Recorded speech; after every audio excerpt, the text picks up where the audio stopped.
Hey everybody, this is Mike Van Meter, and welcome to Recovery is Possible. And I want to thank you for joining me. And you can reach me at my Facebook site, which is also called Recovery is Possible, or my website, which is vanmeterwellnesssolutions.com. And this show exists to educate the public about addiction and remove the stigma associated with addiction and offer help and support to those suffering from addiction as well as their families. And today, folks, I want to introduce you to a gentleman that I met out at the Loudon Serenity House. It was a function, and it was a fundraising function for a fantastic organization that's helping people with really just cost-efficient housing that are looking for long-term sobriety solutions. And as we know, the longer that people are in a facility where they are in a sober support network, the higher their chances are of getting into long-term sobriety. And Melissa Hinton was on this show. She's the CEO of that organization. She was on this program a couple of months ago, and if you haven't had a chance to check that out, please do. And she tells you everything about the history of the organization, what they do, and ways that you can support. Now, when I was out there at this function, Ken Harvey, who is a former NFL football player, was there, and he was the keynote speaker. And I really, really resonated with his story. It's a phenomenal story. It's not necessarily a recovery story, but there are parallels about the struggle of coming up in life and feeling like you're not going to succeed, maybe even being told that you're not going to succeed. But when you put your head down and you work and you listen and you have mentors and you set that goal for yourself, that great things in your life are possible. And I think you're going to see where the parallels between recovery and Ken's life were, really appropriate, and why he was a really good pick for that particular function. And we're honored tonight to have him here on the show. And so Ken played football, professional football in the NFL as an outside linebacker. And originally he played for the Phoenix Cardinals and then the Washington Redskins. And from 1988, and he did that to 1998. Found out that he and I graduated college the same year, but obviously his career took a very different turn than mine. And then he also played before that at the University of California at Berkeley, and he's going to tell you about that. And then he was selected by the Cardinals in the first round, 12th overall pick in 1988 in the NFL draft. And then he was a four-time Pro Bowl selection, and that occurred 94 to 97 in his career. He appeared in 164 games and recorded 89 sacks. And wow, that's just phenomenal. But you know what? Ken's done a lot of things after football, and arguably some things that had an even greater impact on the community. And so with that, Ken, thank you for coming on the show. Yeah, quite welcome. Thank you for having me. It's you gave me a lot of praise, and I appreciate it. But I think we all have stories and stories to tell, and sometimes we think our stories aren't valuable, but it may be just what someone needs to hear. So don't ever be afraid to tell your story, because someone needs to hear it, and it could be the very thing that changes their life. So I'm just doing what God's given me the ability to do, and thankful for that opportunity. Well, I went through your bio, and it is an impressive bio. And what's most impressive to me is how humble you are about it. I mean, I met you at this function, this brunch that we had, and you were as unassuming as could be. I mean, you were very, very humble about yourself and your success, and these are things to be proud of, and they are things to be proud of. And what really touched me the most was, as you went through your story, this did not come easy. And I know that being in the NFL doesn't come easy, period, for anybody. But your story really demonstrated the power of just sheer hard work and never giving up. And if you could, Ken, could you walk us through your story and how did you get from, being a kid to ending up, being drafted in the first round by the Cardinals? Well, so let me kind of jump back and say this. I was thinking about it, as we were going to have this conversation, and I've been reading a lot of books about habits, power of habits, and thoughts, and how does the brain work. And addiction is nothing more than a habit that's going out of control, right? And so we have a lot of habits in our life, and some of them are automatic, that come without even thinking about it, and there are triggers to those habits. But we do things in our life, and that's how our brain kind of works. Is how to get from A to Z, and what's the simplest way to do it. And you can create some good habits, and you can create some bad habits, and some of those bad habits could become stronger and take over, as well as some of the good habits could be powerful and take over. And so, in my life, I played a little Pop Warner football, and then played some junior junior high school, and then went to play high school football. But then I got to a point where I was frustrated with school, with where I was going, or the direction I was going. I think school was easy for me, but it had also caught up to me because I was an avid TV watcher, too much so. That was kind of my addictions, TV. And so, I would watch all the programs, watch all the channels. So I knew things, but I didn't have the study habits to back it up. And so you can know a lot. So when teachers ask questions, you know a lot, but when you have to come down to working and doing the problems and all that stuff, then you start falling short because you just know what you've seen, but not doing the work. And it kind of caught up to me. And so I got to a point where I was missing a lot of school. School, I guess, wasn't exciting for me. I was missing a whole bunch, but I was also trying to play football. And it got to a point of making a decision. Either you're going to get straight F's, you're going to get kicked out of school because of your grades, or you're going to drop out of school. And for me in my life at the time, I was kind of like, I need to drop out of school. This was in high school. Drop out of school, get my head right, and then go back. That was my intentions, my plan. But during that time of dropping out, here you are. I was working out, lifting weights, kind of big, and so everyone's looking at you, and they're looking at you like you're a failure, like you're a loser, like you're not smart, and so you get depressed. And I got depressed, really depressed, and your parents are on your back because you're in, you drop out in school, and I'm just kind of like, maybe this world is better without me. So, I tried, end it all. Didn't try, I guess hard enough, which is good, but it didn't happen. But during that time of that depression, I'm on my knees and I'm praying to God, and I'm like, God, just give me a reason. Just tell me, what am I doing? And it felt like God said to me, you have a purpose and a destiny. And sometimes it's all you need is to hear that you're supposed to be doing something, that you are great. Sometimes that voice has to be greater than the doubt that's in your mind, because, the world is full of negative thoughts and negative vibes, and people try to medicate it by drinking, medicated by pills, medicated by other things to mask the pain or something, the emptiness that's inside of them. And sometimes you just need a voice to at least point you in the right direction. And so for me, I was like, once I felt like I heard God saying you're supposed to be doing something, then kind of created a plan and say, okay, well, here's a plan. You got to, the only way you're going to get to college to prove to everybody that you're not dumb is you got to humble yourself. And if I'm doing this and trying to teach somebody, the first thing is you got to humble yourself, and go back and maybe pick up on some of the things that were hard. And for me to humble myself was to go back to school and face what I was dealing with. And I'm sure as in addiction and treatment, the first step is you got to humble yourself. You got to ask for help, and you got to face some things in your life. And it's not always easy. It's a tough road, and it's not something that you should do or can do by yourself, but you're the participant. You have to do it. And so I had to go back to school, face that. Here I am, this big guy, because I've been working out. So I'm 6'2", 225 pounds, benching around 400 pounds. But I'm in the same classroom as my younger brother, and everyone's looking at you like, what's this big old joker doing, in school? But I'm there. I finish up. I graduate. I don't walk through. I missed 6 months of school, so I was kind of in between. And now I'm walking around telling everybody that I'm going to go to college, and everyone's looking at me like, "Huh? Where are you going to go to college? Your grades weren't good. Your parents don't have any money. You didn't play your senior year high school football. How are you going to get to college? It makes no sense."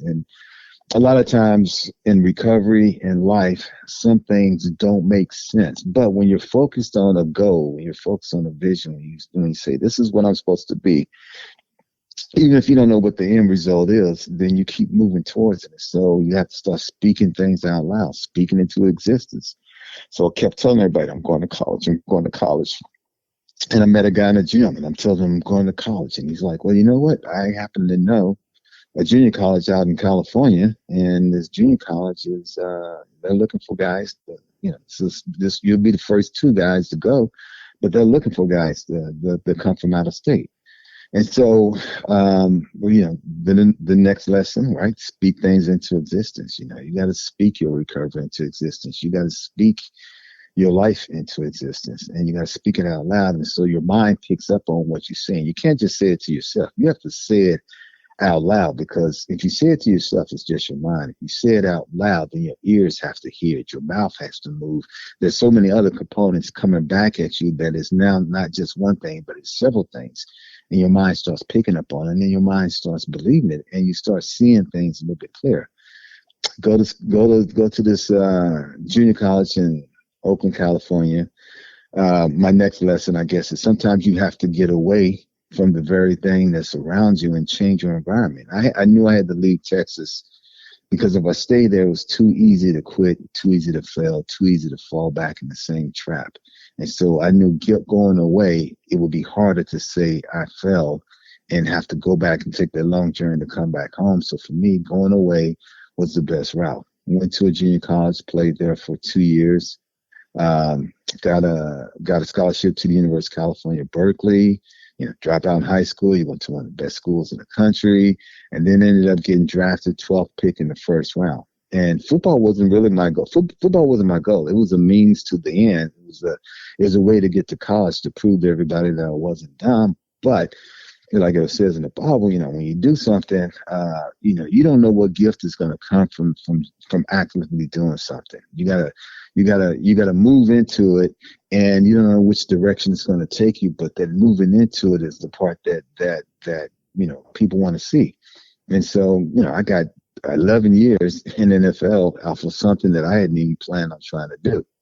And so that was kind of my life. But the second thing in that is that you also have to be aware that you have to continue to grow. You have to continue to have a vision for something else.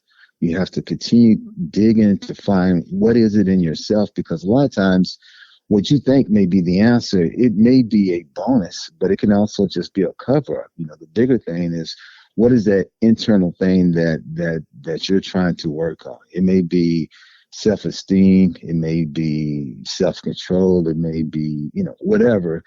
For me, it was self-esteem. It's one thing to be humble.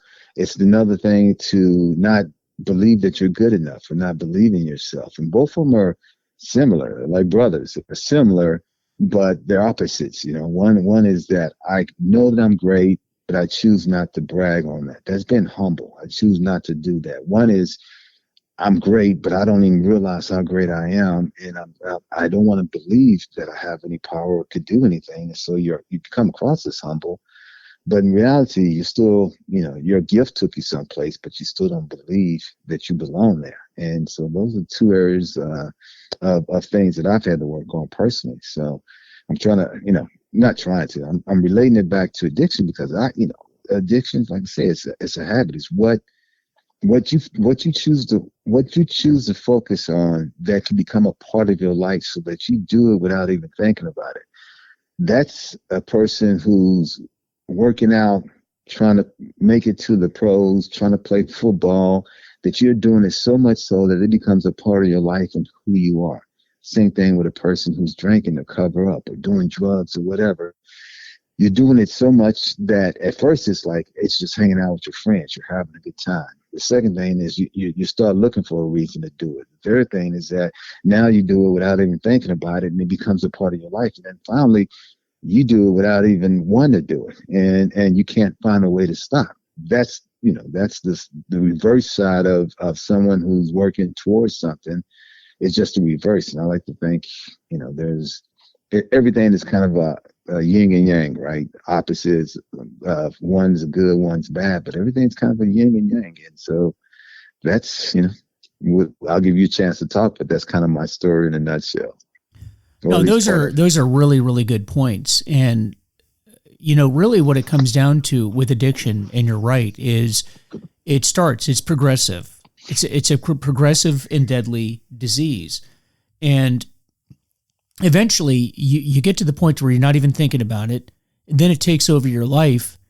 And then it gets to the point where you can't stop even when you want to stop. And that's the scary part. And that is when you need help and assistance. And I think that in your story, like in recovery, we talk about addiction is isolation. Recovery is community. We become addicted by ourselves, but we get well by being around other people. There aren't many people that I know of that get well by themselves. And like even in your own story, it sounds like there were people that came in your life. God, if you will, put people in your life. Because I personally don't believe things that happen by accident. You and I meeting was not an accident. And there were people along the way that began to encourage you, weren't there? There were people that, because you were talking about how you were going to the gym and you were working out and you were doing things. Maybe if you could share a little bit about, you had in your mind that you wanted to do something, you wanted to be something, and you got on your knees and you prayed. But were there not people that started coming in and encouraging you? And like you talked about the guy that told you about this community college in California. But were there other people that came into your life that said, you know what, there's a different purpose for you. You can do this? Because you were in a point, it sounds like, where there was not a lot of reason on your part to believe that you could be successful. So I mean, that's a good point. Part of it is like well, my son put it best. He said, people will put more effort into helping somebody they see outside of their car, pushing it, trying to get it, the car broke down and they're trying to push their cars. People would tend to stop rather than you sitting in your car with just a flag hanging out, because that's an interesting point. I've never heard that. It's a good analogy. My son's brilliant, right? And so it's like when you're doing something, people will help. People want to help.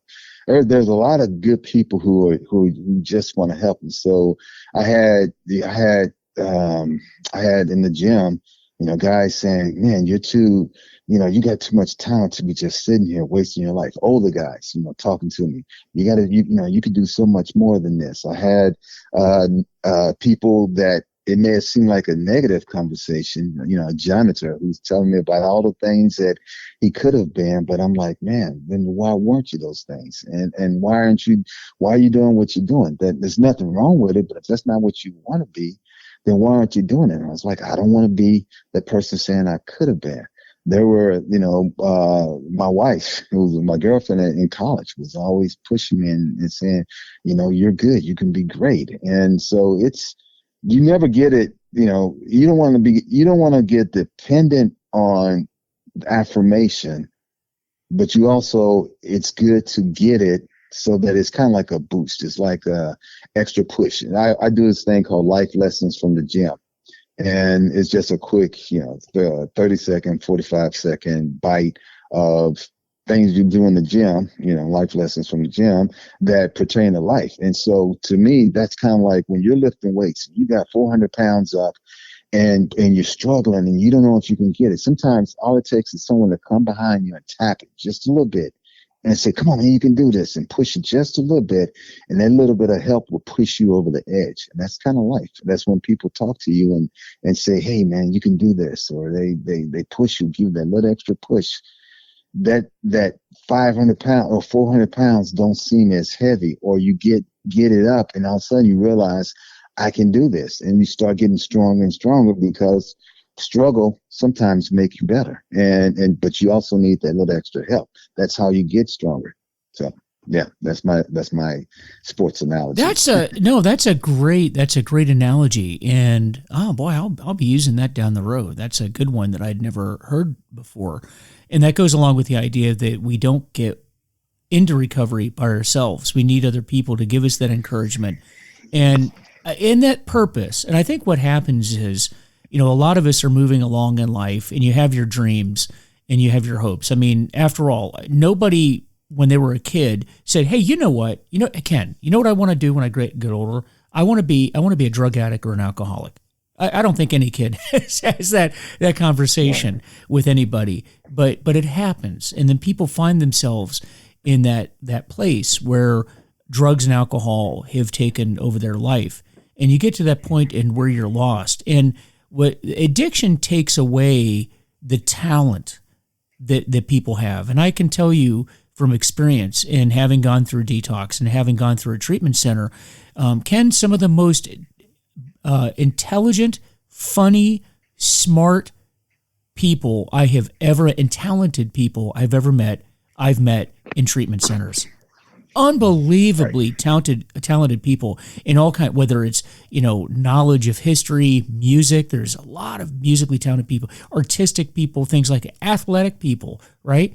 And that's what they did for a long time until their addiction took over. And then addiction took all of that away.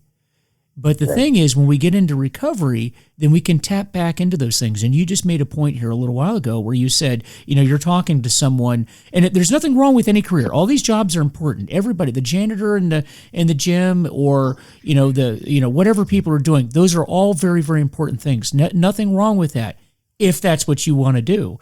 And it doesn't have to be those jobs. It can be any job. Maybe you're in an office job somewhere, and you're saying, you know what, I wanted to be this over here instead. Well, you know what? Then the question is, then why aren't you working towards that? Why are you settling for not achieving the dreams that you had? At least trying to move in that direction and having that goal. And I think that that's a great recovery lesson as well. Is I know in my own life is I realized that by the time I got to treatment, see, Ken, here's the thing in my life, and you were maybe the same way. I went into the military, right? And I went to flight school, had to complete flight school. Then I had to become, a co-pilot. Then I had to become an aircraft commander. Then I had to become a functional check pilot. Then I had to do this. And then we trained to go off to, Desert Storm. And then I became a police officer and all the associated things with that. Then I became an FBI agent and all the different associated things that you do in your career with that. And then it reached a certain point in my career where like my goals ended. And that's where the drinking, took over. And then even when I wanted to have goals, I couldn't achieve those goals because I was being hamstrung by alcohol. And that's when I realized my life, I stopped growing as a person. I just stopped growing. And then when I got into recovery, it's amazing. You know what? I'm going to grow some more. I'm going to go back to school. I'm going to get another degree. I'm going to make a career shift and start those goals over. But that helped me. I think, what helps me today stay on that sober track is, Ken, I just have too much to do. I have all these goals I want to achieve now. You have any thoughts on that? Yeah, no, it's set new goals. Like when you have empty time, empty space, you don't have something to think about, then your mind wanders, and there's so many things out there that can pull you towards it. Negative things, or just idle time. Like I said, idle mind is the devil's workshop. There's so many things out there that can pull you away from whatever that goal is. Or even if you make a goal and you achieve the goal, but then you stop at that, then, your life goes on, but you're not focusing on anything. So time, there's so much, we only have so much time, but then it's focusing on what you want to do with that time. I can go back and look at my life and look at dates and say, man, 20 years went by and what did I do with that time? And you can say, man, I spent most of it watching TV or sitting on the couch or doing whatever. Or you can look back and say, okay, you know what? That I learned a new language, or I did all this and that. And it seems so far away when you first start, but the key is to start. And it's the hardest thing to start. Another life lesson from the gym that I've used is that, the hardest thing is taking a step sometimes into the gym.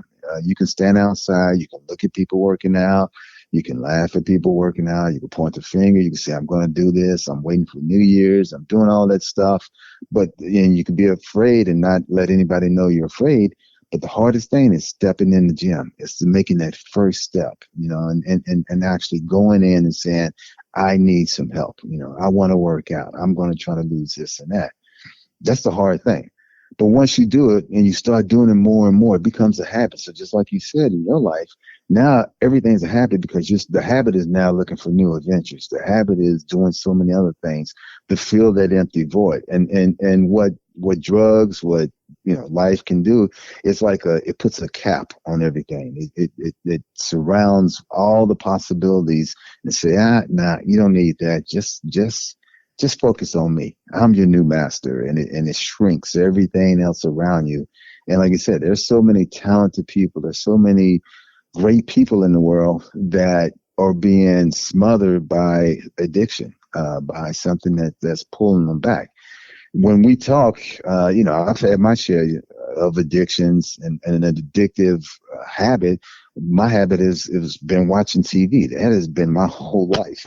And the way technology is now is, we're becoming a attention deficit society because there's so many things now that are geared towards the grab your attention. People are getting paid big money to figure out how to keep you addicted to your phone, addicted to your computer, addicted to games, addicted to, 20-second bites. People are making money to figure out how can I bring that person back over and over again. And so, we could talk about drinking, we could talk about drugs, we could talk about all that, but just something that's common, there's addiction there, and some of it leads other, because a lot of times it's just filling the void. It's filling the void of time. It's filling the void of focus. It's filling the void of feeling like you have a purpose or a destiny or doing something. And if you can change that to where you are doing something. And like I said, I guess in my speech, never underestimate the value of what you do. Something small could be something great. You just don't underestimate what you're doing, because it may be small to you, but it may be great to someone else. I'll say real quick, and just something like as simple as, for me, giving somebody an autograph. You give somebody an autograph, and it's just it's your name. You write it on a piece of paper, no big deal. But then you'll hear somebody say, you know what, I gave your autograph to my dad, and before he died, he would hold on to the autograph, and that was the last thing he saw before he passed away. And he had a smile on his face because you autographed the card. And I'm sitting there like, wow, I just signed the card. I didn't think anything of it. Or something that you said to somebody, and they say, you know what, when my kid heard your speech, I don't know what you said, but he turned it around. He started going to school and doing his work. And you're like, man, I was just talking. I say this speech 10, 15, 20 times. This is just a speech. So you don't know the power of what you have, and don't underestimate or undervalue it. And I think that's what a lot of times is with addiction is self-worth, self-esteem. People are beat down by whatever, and locked into I'm not good enough, or I can't do it, or I'm not, I don't have it, and they're trying to fill it with something. And alcohol is a easy way to mask a lot of what you're trying to do. It can mask confidence. It can mask feeling free and having fun. It can mask a lot of stuff. And I say alcohol, it could be drugs, it could be anything. There's so many ways we can use something negative to fill a void, whereas you've learned and I've learned, it's not so much filling it with the negative, it's filling it with the positive. But that takes time, and that's creating new habits in your life, new cues, new systems. There's a cue. The way I guess the way the mind works is that there's going to be a cue. Something starts happening, which is kind of the cue. It could be boredom, it could be tired, it could be whatever. That cue says, you need something. And so now all of a sudden you're bored, so you say, I'm gonna pick up my phone, and then you start looking at something. So now you got flashing lights, you got like that. So now that's action, and then something says, oh, you win this, and so you come back, and then there's the randomness of doing it over and over again, and maybe winning something else or getting something different, and all of a sudden it becomes a habit, and your brain just picks it up. So now, anytime you're bored, the automatic cue says, you're bored, go to the game. You're bored, you don't have to think about it. It's automatically there. And you're bored, drink. You're bored, do this. You feel afraid, have a drink. You feel afraid, do some drugs. You feel scared, do this and that. And then your brain starts just picking it up automatically until, like you said, you have no control over it. It's like you don't even have to wait for the cue.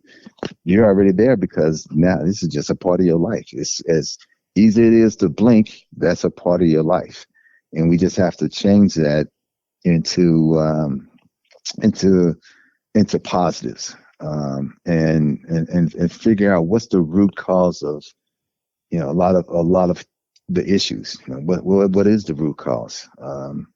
It could be it could be tearing down some old walls and then rebuilding it back up with some new, stronger walls. And I'm not an expert. I'm not a counselor, but like I said, I think for me in my life right now, God has allowed me to go through a lot of things so that I could, in turn, maybe present a way to help somebody or do something for somebody. And if speaking is part of it, then yeah, I'm there. Yeah, and you certainly did that. That's why, your speech that day talking about the Loudon Serenity House really had an impact on me.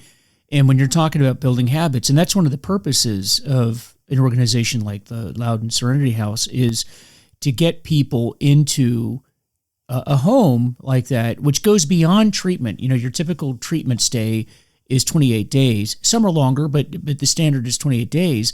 And that's just frankly not enough. And so you get people into these homes that they're surrounded by people that are working on recovery. They have that support network. They're developing that new habit, oftentimes up to about a year, so they can get back on their feet and do it. Because like you mentioned, every single person that we meet every day has a talent, has something in their life that they're better at than we are, right? Mm-hmm. Abraham Lincoln said that once. He said, every person I meet in some way is better than me at something.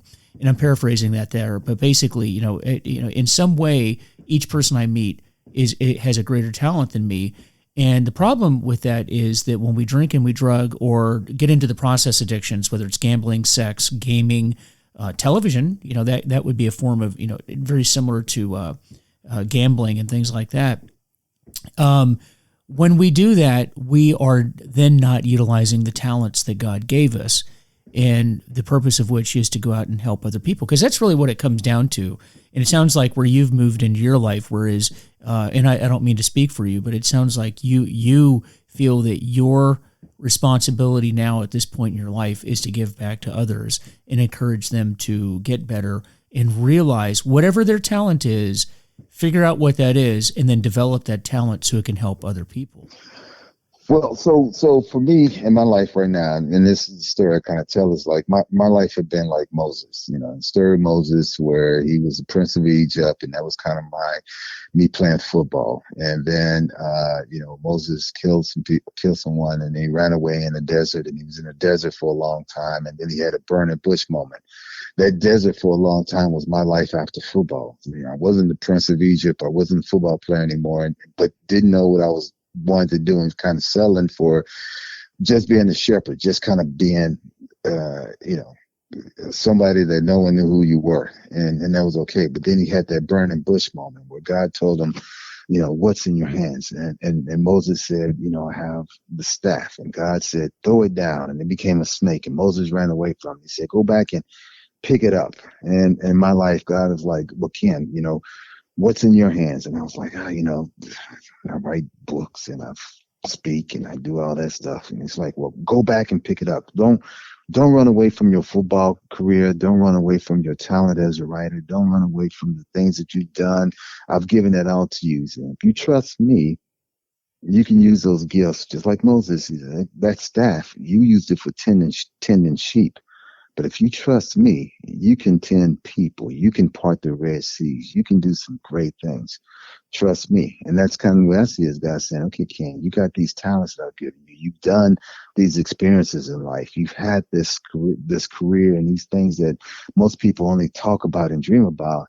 If you trust me, you can change the world. You can do some great things. Even if it's just reaching that one person may be the seed that changes the world long after you're gone. If you trust me and use the gifts that I've given you, quit running away from it and use it. And I think that's what a lot of people is that we'll not value what we have. We don't understand what we have. We run away from what we have. We try to do whatever. And so, if you can kind of go back and grab it by the tail and say, this is what I'm supposed to do. This is my destiny. It may not be exactly what you're going to do. You may think I'm supposed to be a world-class singer, and your singing may be horrible, but you may be good at writing songs. And you detour a little bit and you become this great songwriter. Who knows? But the part of it is the journey getting there. And I think that's what people need to see, is that, it's not going to be perfect, and you're going to fight battles, and there's going to be some ups and downs, and hopefully you have a good support cast around you to help you when you're down. I know a lot of CEOs deal with it because they think they have to take on the world by themselves. A lot of high-powered people that you think got everything made, are dealing with issues, and some commit suicide, and you wonder why. But the reality is they feel like they have this burden that they have to take on by themselves. And so that means we need people. We need someone to talk to. I have friends that we call, and we just laugh. It's 15 minutes of laughing off a joke that we've been telling for the last 30 years. But that 15 minutes of laughing is like a release valve. It's now you can just let it go for a little bit. And sometimes we need that. You don't have to be anything great. You just need sometimes be a friend. Because, coming out of the NFL, and I would imagine, and I've read articles about this, but I want to get your perspective on this. And because I think, you were in an unusual profession, obviously, in the NFL. Very, very few people do it, but in a very different world, but very similar type of thing. Very few people become FBI agents. I think back when I became an agent, I think less than 1% of the people that applied to become an agent became an agent. And so that, so for the next 21 years, that's your identity. It's not just a job. I'm not just Mike. I'm an FBI agent. And what I noticed over the years was that when people would leave the organization and retired, and I experienced this myself, and then I'm going to bring this back to you and see what you went through, because you touched on it a little bit earlier, is that's who you are. I mean, people look up to you. You get to do things that other people don't do. We have the power to take away someone's civil liberties, if you think about it. It's a very powerful thing. And so that becomes who you are, right? And then you retire, and then you're not that. I'm just Mike again. But you've had 21 years of being this other thing that people look to, and they just look at in a certain way. And I learned one of the recovery lessons I learned was I anticipated that. I knew that there was going to be a day where I turn in the badge and the gun, and I'm not that anymore. And I'll tell you what, the first realization was when I flew for the first time, because FBI agents fly armed. So here you are, and you've retired from this, and I know that the first time I realized that I was retired is when I went to the airport and couldn't just go through the back channels to get into the airplane, and had to go through the TSA screening and take my shoes off and my belt off. And all that. That was like, I knew then that I was retired. And, but I had anticipated that, and I knew that day was coming, and I decided to make a complete shift in career and went back to school, got another degree, became, a counselor, and went that route. And, I work in a hospital now in a detox center. And it's a world that is very, very unlike anything I ever did before, but it's given me that new adventure, that new purpose, and it's still public service. I mean, this is, I'm working with the community and people really, really hurting and struggling. So it fulfilled in me that need to help others. But the reason why I mention this is that a lot of my coworkers that retired with me to this day struggle. They struggle with that loss of identity. In the law enforcement world, you're part of that thin blue line until you're not part of that thin blue line. And the whole time you're in the career, you're part of that brotherhood where, we protect one another, we take care of one another. And then you're retired, and it's like, who's Mike? Never heard of him. Is the NFL kind of the same way? Did you feel that way when you retired? Yeah. So like I was saying, a lot of times it's having a new vision beyond playing in NFL. And for me, my goal was just to get to college, to show everybody I wasn't dumb. And I didn't plan anything beyond that. Everything else was gravy. And so once I stopped playing, I'm like, what am I supposed to do? And there was this, for me, it was a sense of embarrassment that I stopped playing. I made up in my mind that I would never quit again. When I dropped out of school, I was like, I would never quit again. And when I stopped playing, it felt like I quit. And I was walking around in my own little tough world, dealing with that part of me saying to myself, I quit, I gave up. And you feel all alone. And no one can understand it because they're like, oh man, you just play. You still look like you can play, but no one can understand that type of feeling. And I think a lot of guys, once you stop, you've been doing this all your life. You've been doing this since you were a kid. You've been doing this, every day, struggling. And then the realization comes, you could never do this again. I mean, you can watch a game, you can comment on a game, but you could never play that game again in the capacity that you played before. So you're like, what am I supposed to do? I know I've talked to military veterans who are dealing with the same thing, 4-star generals who are like, that we used to telling people what to do and where to go, and the cars pick them up, and now they're having to do it themselves, and they're lost. So it's when you've done things all your life and all of a sudden it stops. Even people when they retire, there's no plan beyond that. Your self identity is kind of, you struggle. And a lot of athletes struggle with that. And then on top of that, because you play football, everybody's trying to get something from you. You almost get closed in. So some guys struggle more than others. Some guys are able to transition their skill sets from football into something else. So they've had a vision of doing something else beyond football. So when football stopped, they just used what they had to get to the next point. But like you said, the realization of who you were doesn't define who you are, but it can define you if you let it, and you'll end up struggling a lot. Yeah, I always tell people that, I didn't come into this world as an FBI agent, and I'm not going to leave this world as an FBI agent. And you didn't come into this world as a football player, and that's not how you're going to leave. And hopefully that's not the only identity. When people are gathered around my grave in my funeral, hopefully that's not the only part of my life that they talk about. That's, ultimately I want to be known for something, really in a different way, because it sounds like you're a very spiritual man and I'm the same way. I want to be known for something more than that. Is that how you feel? Well, someone said, the only thing that you can control, you'll have a date when you're born and a date when you die. But what you do with that in between is up to you. And that in between could be a long period. It could be 80 years. What are you going to do with that 80 years? 10 years may have been football, or 30 years may have been football, but then you still got another 50 years. What are you going to do with that time? What are you going to do with that dash in between? So it's, it's just, there's so much more. And if my only thing in life that people said, oh, he was a great football player, and if that's all I got, then I felt in my time being on earth, because I'm supposed to be doing more. Well, I can tell you from the speech that you gave, what I found very, very impressive is that you did talk about football. You did talk about it in the beginning and your struggle.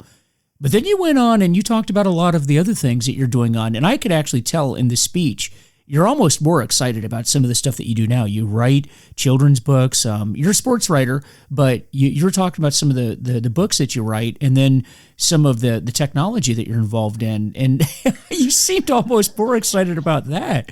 Could you maybe share with us a little bit about what you're doing now? Well, so I've been going through some struggles, and I forgot to dream again. I forgot to have visions for other things, and so I had been doing a lot of stuff, but not really like, this is what I need to do. And so now I'm back excited. I've written books. I've written about 8 children's books. I have 2 thriller suspense novels, and then I have a book about my life. And so I'm excited about the books that I've written. I've written some screenplays to some movies that I'm pitching, and one hopefully will become a movie. Oh, I don't remember you talking about that in your speech. Yeah, oh my! Yeah, hey, I have a good character for you too. You can base a character on me. How's that? Yeah, well, hey, no ego there, right? Right. I've done that route, and it's let me get one done, then I can start working in people. But I've done that. I'm trying to create a sports game, a new sports game, kind of not like pickleball, but the theory of pickleball, where people sit they can't do tennis anymore, but they wanted to do something that was easier, and they created pickleball. I want to create a game that people can play, anybody can play. And it seems like it's far out there, but that's the beauty of it, is that you have to dream big. The dreamers are the ones that aren't confined by what everyone else says. Sometimes you have to dream big. And so I'm doing that. I do a lot of work with nonprofits. I use football to work with this congressional football game. We got about 30 Congress members, both parties, playing flag football against Capitol Hill Police to raise money for the Capitol Hill Police Fund. And then there's a nonprofit that I work for called Touching Heart, that is teaching kids about compassion and about giving. And so, a lot on the charitable side, a lot on the adventure and dreaming side. And, we'll see what happens. But I'm excited because now I've set new goals, and I'm doing it, and I'm moving towards it. And it's kind of the history's repeating itself. And I think God will allow you to do things over and over again. It won't be the same way. It'll be in a different format and a different version of it. But if he's trying to let you do it over and over again until you get what he's trying to teach you. And I think he's been trying to teach me that, playing professional football, all that was great and having that. But ultimately at the end, don't forget who got you there. The second thing in the Moses thing, when God told Moses to throw the staff down, it became a snake, and then he said, pick it up. And then he said, put your hand in your vest. And he put his hand in his vest, and he took it out, and his hand became white and leprous. And then he said, put it back in. And to me, my mind is thinking, God was telling Moses, your hand controls the staff, but I control the hand that controls the staff.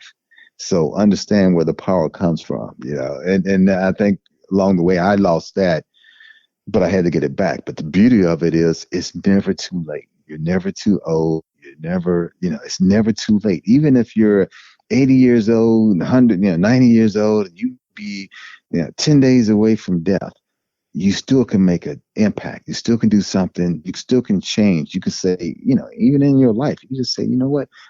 I all the stuff that was gone in the past, that's in the past. I'm going to live my last 10 days victoriously. And that's the key. What are you going to do?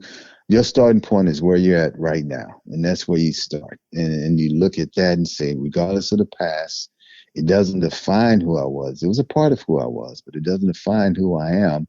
And you just turn and face forward and say, this is where I'm going to go. And that's what I get excited about. You know what? I have an idea. Just listening to you talk, I could see you as a pastor down the road. People have said that. Yeah. As I'm listening to you talk, I'm like, I could see this guy in the ministry. I could see that. Someone has said that, and who knows? It may be that. I as you can tell, I'm stuttering off. I fight against it a little bit. And, it may be that. I think that people are searching. And some of them, sometimes we don't even know what we're searching for. But the one thing I know I've read, regardless of what you believe in, whether it's God or a higher being or whatever you believe in, what I've read, and I could be wrong, you could correct me, is that, a lot of people who go through recovery, if you don't have something that you believe in greater than yourselves, your chances of failing and going back through it over and over again are greater, because when you believe in something greater than yourself, then you realize that you may not have the power to do it by yourself, but you need something greater than yourself to help you through. And if you can depend on that, then that usually helps you get beyond the curve. It's not saying that that's the end of all, but for me, and then if you hear stories, that's what you call a testimony. This is how God pulled me through. And that's been my story, and that's been my belief. So whether or not I become a pastor, I think we can pastor in our own way. And so, maybe my speaking is being a pastor. We can gather people. Some people water, some people plant, some people fertilize, and some people grow the fruit. But use the gift that you have. Yeah, no, and you're absolutely right. And even if you do have to have a power greater than yourself in recovery, And it doesn't, and I don't mean that to believe, because there's people who are going to say, I don't believe in God. I'm not going to believe in God. That's not what we're talking about. We're talking about a power greater than yourself. And that power could be your purpose. It could be the group. It could be your recovery group. It could be, anyone that you're working with. It can be other people that are in recovery just like yourself. That's what we're talking about, that greater purpose, and always moving forward and finding out what the next thing is. And, and it's got to be sad because, like, in your case, 11 years, when you said, I only played for 11 years. Actually, in the NFL, I think that's a pretty long time, actually. That is a long time. It is a long time. The average career, I think, is like 2-3 years for most people. And that's one of the things that I've worked on. It's still been a kind of hitch in my glitch, I guess, a glitch in my hitch of underplaying what God has given me. 11 years is a long time. It was a long career that the average people, I think it's like 4 or 5 years that they play. And I was fortunate enough to do that. Not only do that, have a good career, to average 8 sacks a game, to be one of the, the top 100 history of players getting sacks. And so, I've done a lot. I've had a chance to do a zero gravity flight. I've talked to astronauts and NASA, and I've done things that most people would dream about. So I've been blessed. And part of, I think, our life is to recognize the good. I've read this one book and it said, always think of ants, like ants in a picnic. One ant may not bother you, but a bunch of ants will ruin the picnic. So if you think of ants, it's attack negative thoughts. A-N-T. And so you have to learn to attack those negative thoughts because they can start piling up and it ruins your life. But it's so easy to think of the negative as opposed to think of the positives. And I'm trying to get better of thinking of the positives, even, waking up and sitting down with your wife, once a week. And you start off by saying, these are the positives. This is why, this is the good things I see about you. Simple things like that can make a big difference. Yeah. And how long have you been married? 33 years. You know what? I thought I remembered that when you spoke, because it turns out that my wife and I have been married 33 years. Look, it's getting scary. Maybe we're graduated. Twins. I graduated college the same year, and we've been married 33 years. And you met your wife in college, right? I did. I met my wife in college. Wow. Well, okay. How many kids do you have? I have 2. We have 2. A boy and a girl? No, 2 boys. Oh, okay. I've got a boy and a girl. But, man, that's kind of crazy, the similarities that we have. And it's look in the mirror, we're twins. You know what? You and I look alike, except you're a lot bigger than I am. And I'll tell you something else, too. You look like you could still play in the NFL. I'm going to tell you that right now. I appreciate it. I hear that. Half the reason I work out is because my wife looks so good. I'm trying to keep up with her. I tell you, for those of you that have not met Ken Harvey, he looks like he could still play in the NFL. And I'll tell you something. Again, at 11 years, I read somewhere once that an average hit in the NFL is like somebody like myself being involved in a car accident. And to think that you were in that kind of a job where you were in car wreck after car wreck every day for 11 years, and that's just your pro side. That's not even the college side. That's impressive. Because a guy like me, Ken, if I took one hit in the NFL, I'd be in a wheelchair for the rest of my life. Well, all I know is it's better to give than to receive. Yeah, you were in the position of doing the hitting, not receiving the hitting. Correct? Yeah. There are guys who go through the NFL and their whole career, no injuries. I unfortunately had a couple of injuries. Tore my ACL, tore my rotator cuff in my shoulder, my labrum in my shoulder. I've had some injuries, some you walk away from, some you have some limps here and there. But it's like anything, you count the cost. If you become a fireman, there's a chance you may get burned. You become a policeman, there's a chance that something may happen. You count the costs. But for me, football provided a way for my kids to get a great education, to be able to see things that they would have never seen, or at least, in my world, they would have never seen, and to do what they're doing now. So I have no complaints. The me walking with the limp and all that stuff at times, I hate it, but No complaints. You do I it didn't again. notice that. You walk with a limp?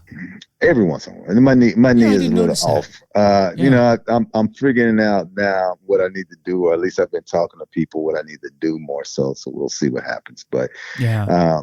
you know, I don't walk with it. It's just when it gets cold, man. Yeah. One knee is kind of weak. So Wow. yeah. Well, listen, now, if anybody would like to check out what you're doing now in the great projects you're doing, how would they do that? Yeah, social media, websites, Yeah, things I'm like that? I'm on Facebook. My website, if someone needs to reach me, is krhcompany.com. If they needed to reach me, but I'm on social media too. I'm on Instagram. I don't check Instagram as much. I will do. I will check Facebook. But yeah, you can reach me that way. Wow. Well, I've really enjoyed talking with you. I mean, you're just such a powerful story. What a positive person you are, and an inspiration to folks that are out there.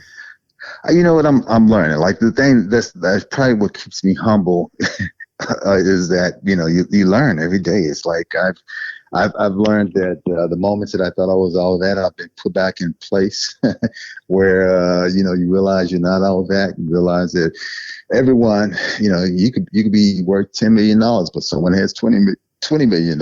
You're not all that. And I'm just trying to get better. I'm just trying to be a better person. And I have ups and downs. I wish I could come across and say I was all that, but I'm not. And I realize that. But part of the realization is when you realize you're not all that, then that's the humble part. You say, you know what? I'm not all that, but I'm doing the best I can. And I'm trying to work on the things that I'm weak at. And that's where you get, maybe the brownie points is you continue to try to get better. Well, I think you're all that. I think and I really like this work that you're doing right now. And really focusing on that, and particularly, working with children, that seemed to be a real, something that you were really interested in. You talked about quite a bit, and I know that the folks out at the Loudon Serenity House really appreciated it. It was a great talk, and it was a real pleasure getting to meet you. You got to meet my wife. You met my wife that day, and my better half. And you're like, what the heck is she doing with him? So I married up in my life. That's for sure. Well, thank you so much for coming on. We all have. You're quite welcome. Thank you for having me. I appreciate you hunting me down, and you're doing good things yourself. So keep doing what you're doing. Well, thank you so much. And guys, as I always like to say, I don't represent any group. Although we talk about groups on this podcast, but I don't represent any group. But my only purpose in giving this information is to share the information to share with you is because the things that I've done might help you because it's helped me. And if I've said anything or Ken said anything that doesn't apply to you or you don't agree with, then just discard it. But try to use the information that we've given you to help yourself, and then take that information and give it to others to help them as well, because that's what we do in recovery. We share the knowledge that we've gained to help others. And so visit my Facebook page, which is Recovery is Possible, and my website, which is vanmeterwellnesssolutions.com. And I really appreciate you all joining us tonight on the Recovery is Possible show. And you guys go out there and do great things. Ken, Harvey, thank you again for joining us tonight, and look forward to talking with you all soon.